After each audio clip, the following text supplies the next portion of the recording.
అండి, నా ఛానల్ని ఫస్ట్ టైం చూస్తుంటే లైక్ చేయండి. మరిన్ని ఇంట్రెస్టింగ్ వీడియోస్ కోసం ఛానల్ని సబ్స్క్రైబ్ చేసుకోండి. ఈ వింటర్ సీజన్లో మనకి చలి ఎక్కువగా ఉండడం వల్ల ఏదైనా కరకరలాడుతూ తినాలనిపిస్తుంది కదా. అయితే ఇలా చెక్కగారెలు చేసుకొని తినండి, చాలా టేస్టీగా ఉంటాయి. అయితే నేను ఒక 1/2 kg వరకు బియ్యపిండి తీసుకొని అందులో నానబెట్టిన పెసరపప్పు, కారం, ఉప్పు, జీలకర్ర వేసి కలుపుకుంటున్నాను. ఇంకా కొంచెం స్పైస్ కోసం మిక్సీ జార్లో అల్లం ముక్కలు మరియు ఇవి తేజకాయలండి, అందుకే 4 వేసుకున్నాను. చాలా కారంగా ఉంటాయి. ఇవి మా అమ్మ వాళ్ళ తోటలో పండిన కాయలు. అయితే వీటిని మిక్సీ పట్టుకొని పిండిలో వేసి కలుపుకుంటున్నాను.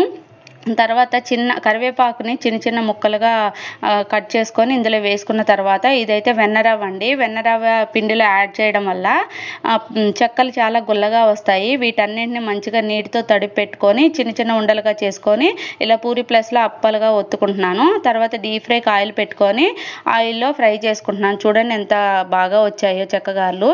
Thank you for watching. Bye bye.